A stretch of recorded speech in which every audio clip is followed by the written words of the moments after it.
வணக்கம். செல்வகுமாரின் ஜனவரி முதல் மே 31 வரை குளிர்கால கோடைகால வானிலை.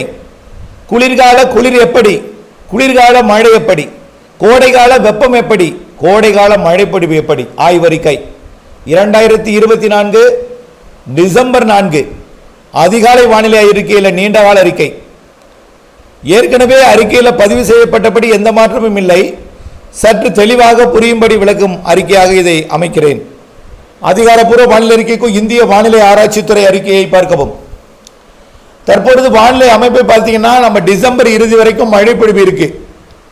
இப்பொழுதைக்கு ஒரு 10 நாளைக்கு பனிப்பொழிவு இருந்தாலும் மழையும் இருக்கும், ஆங்காங்கே இருக்கும். வளிமண்டல சுழற்சி காரணமாக அடுத்ததாக வரக்கூடிய நிகழ்வு, ஒவ்வொரு நிகழ்வும் படிப்படியாக அடுத்தடுத்த நிகழ்வு வலிமை பெறும். 20ஆம் தேதி வரக்கூடிய நிகழ்வு மிக வலிமையாக இருக்கும். கிறிஸ்துமஸுக்கு பிறகும் நிகழ்வு இருக்கிறது என்று ஏற்கனவே அறிக்கை சமர்ப்பிக்கப்பட்டிருக்கிற நிலையில் டிசம்பர் 31ஆம் தேதிக்கு பிறகு எப்படி வானிலை அமையும் என்பதில் ஒரு கணிப்பு ஏற்கனவே பல முறை வழங்கப்பட்டிருக்கிறது. ஒரு விளக்க அறிக்கை. அதாவது தற்பொழுது பசிபிக் பெருங்கடலில் லானினா உருவாகி கொண்டிருக்கிறது. இன்னும் முழுமையான லானினாவுக்கு வரல. இருந்தாலும் லானினா அமைப்புக்கு வரலனாலும் கடல் நீரோட்டங்களை பார்த்தீங்கன்னா வலிமையான லானினாவை உருவாக்குறதுக்கு தான் சாதகமாக இருக்கு.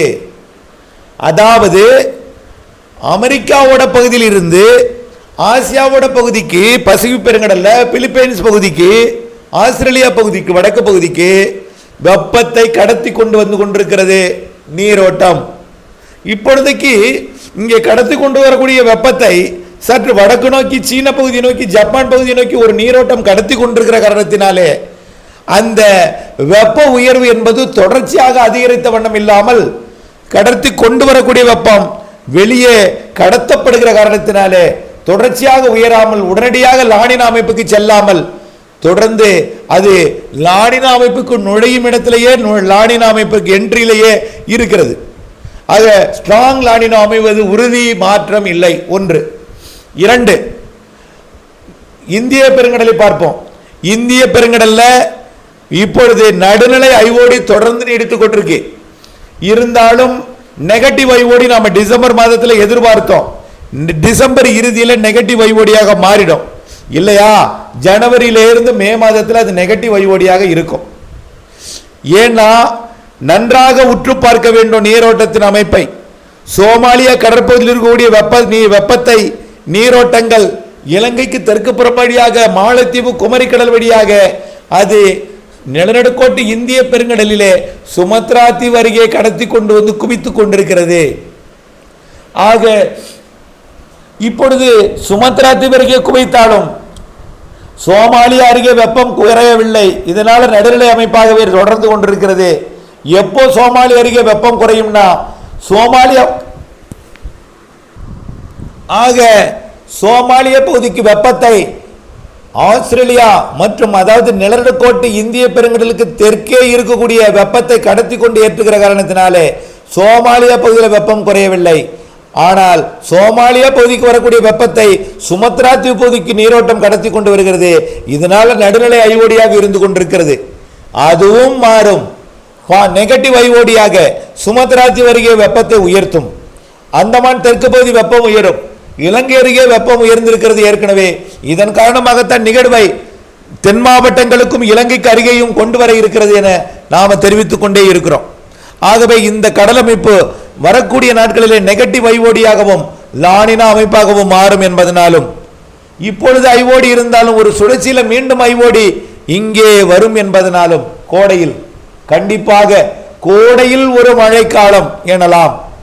அதாவது இந்த ஆண்டு கோடையில் வெப்பம் சராசரி அளவிலே இருக்கும். சராசரி அளவிலே வெப்பம் இருந்து கொண்டு கோடையில கொஞ்சம் நிகழ்வுகளை தமிழ்நாட்டுக்கு அனுப்பும் என்று எதிர்பார்க்கப்படுகிறது. அதாவது வரக்கூடிய ஜனவரி மாதத்திலிருந்தே பார்த்து விடுவோம். ஜனவரி மாதம் இருக்கக்கூடிய அமைப்பை பார்க்கும் பொழுது நிலநடுக்கோட்டுக்கு தெற்கே நிலநடுக்கோட்டில் அதாவது சுமத்ரா தீவில் இருந்து சோமாலியா நோக்கி மாலத்தீவு அருகே ஜனவரியில் நிகழ்வு பயணிக்கும் என்பதனால வட இந்திய குளிரலை தமிழ்நாடு ஊடாக அதாவது தெற்கு பகுதியை நோக்கி பயணிக்கும் என்பதனால ஜனவரியிலே குளிர் அதிகமாக இருக்கும். வழக்கமாக உறைபனி பனிப்பொழிவு தான் அதிகமாக இருக்கும். ஆனால் இந்த வருஷம் ஜனவரியில் பனிப்பொழிவு இருந்தாலும் குளிர் பனி இருக்கும். அதாவது குளிர் அதிகமாக இருக்கும், அதாவது சாரல் அதிகமாக இருக்கும், அதாவது குளிர்ச்சியோட கொன்ற காற்று இருக்கும். குளிர்ந்த காற்று சாரல் இருக்கும் ஜனவரியில். ஆக குளிர் மிகுந்து இருக்கும். பிப்ரவரியில் ஜனவரியை விட சற்று குளிர் குறைந்திருந்தாலும் பிப்ரவரியில் சற்று உறைபனி இருக்க வாய்ப்பு இருக்கிறது நீலகிரி மாவட்டத்தில் எல்லாம் ஜனவரி இறுதியில் பிப்ரவரியில். ஆனால் உறைபனியை விட குளிர்பனி தான் இந்த ஆண்டு அதிகமாக இருக்கும் என்பதை நீங்கள் புரிந்து கொள்ள வேண்டும். சரி, ஜனவரியில் மழை வருமா? ஜனவரியில் மழைக்கு பெரிதாக வாய்ப்பில்லை. வந்தால் தென் மாவட்டங்களில் தூறல் நனைக்கும் மழைப்பொழிவை கொடுக்கலாமே தவிர, இலங்கைக்கு கொடுக்கலாமே தவிர, தமிழ்நாட்டுக்கு ஜனவரியில் பெரிதாக மழை இல்லை. ஆனால் முதல் வாரத்தில் மழை தெரிகிறது. ஜனவரி முதல் வாரத்தில் அது லேசாக இருக்கலாம், அவ்வளவுதான்.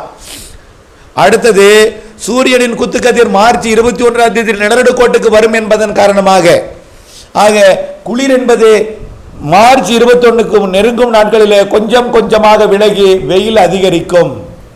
அப்ப வெயில் அதிகரிக்கும் போது என்ன ஆகும்? கொஞ்சம் நிகழ்வுகளை தமிழ்நாட்டுக்கு கொண்டு வரும். பெரிய புயல் எல்லாம் கிடையாது. மழையை ஒவ்வொரு மழையும் நம்மளுக்கு வரணும்னா சும்மா நமக்கு மழை வந்துடாதுங்க. பிப்ரவரி மாதத்தில் ஒரு தூறல் போடுதுன்னா அந்த தூறல் சும்மா வராது. காற்று சுழற்சி இருந்திருக்கும். இரு காற்று இணைவு இருந்தா தான் அது மழை பொழிவை கொடுக்கும். காற்று தான் எல்லா மழையையும் ஏற்படுத்தும். ஆகவே ஒன்று இரு காற்று இணைவு இருக்கணும். இல்லைன்னா தமிழ்நாட்டுக்குள் நுழையும் பொழுது அது வெப்பசலன இடிமழை பொழிவாக, வெப்பசலன மழை பொழிவாக வெப்பத்தால் லேசாகி அது கடற்கரையோரம் அரபிக்கடலோரம் சென்று அது இருகாற்று இணைவை ஏற்படுத்தலாம்.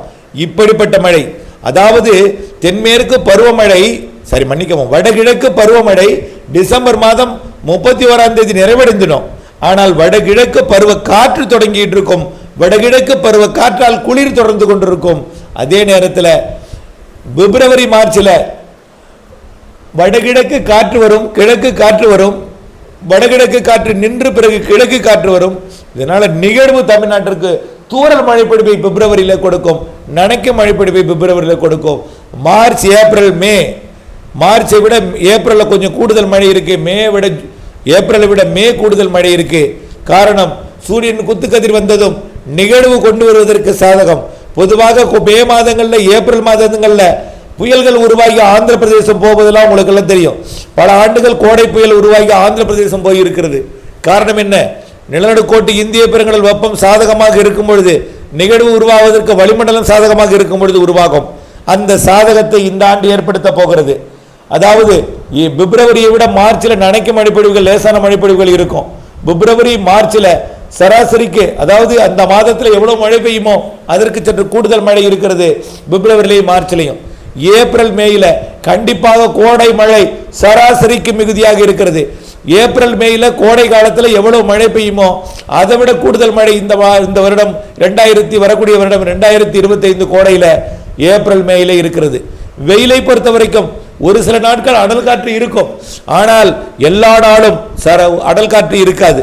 ஒட்டுமொத்த சராசரி வெப்பத்தை பார்க்கும் பொழுது சராசரியோ அல்லது சராசரிக்கு குறைவாகத்தான் இருக்கும் வெப்பம். ஆக குளிர்சாதன அறையிலிருந்து வெளியே வந்தால் வெப்பம் அதிகமாக தெரியும். ஒட்டுமொத்தமாக கிடைக்கக்கூடிய ஒவ்வொரு நாளும் பதிவாகக்கூடிய வெப்பநிலையை எடுத்து அத்தனையும் கூட்டி வகுத்தால் சராசரி வெப்பம் கிடைக்கும், அல்லது சராசரிக்கு குறைவான வெப்பம் தான் இருக்கும். ஆனால் மழைப்பொழிவு சராசரிக்கு கூடுதல் பதிவாவதற்கு வாய்ப்பு இருக்கு. அதாவது ஏப்ரல் மே மாதங்களிலே கோடையில் எவ்வளவு மழை பெய்யுமோ அதை விட கூடுதல் மழை இந்த ஆண்டு இருக்கிறது என்பதை தெரியப்படுத்த விரும்புகிறேன். ஆக இப்படி கோடை மழை நிறைய பொழிந்தால் தென்மேற்கு பருவமழை பொய்த்து விடுமோ குறைந்து விடுமோ என்ற நினைப்பு வேண்டாம். தொடர்ந்து அதே அமைப்பு இருந்து கொண்டு தென்மேற்கு பருவமழை தீவிரப்படுத்தும். தென்மேற்கு பருவமழையும் முன்கூட்டியே தொடங்கும். தென்மேற்கு பருவமழை தொடக்கமே வலுவாக இருக்கும். இதுதான் இப்பொழுது ஆய்வறிக்கை என்பதை புரிந்து கொள்ளுங்கள். நீண்டகால ஆய்வறிக்கை மேலும் வழங்கப்படும் அப்டேட் துல்லியமெல்லாம் தொடர்ந்து இணைந்திருங்கள். திட்டமிட்ட பணி செய்திடுங்கள். நன்றி.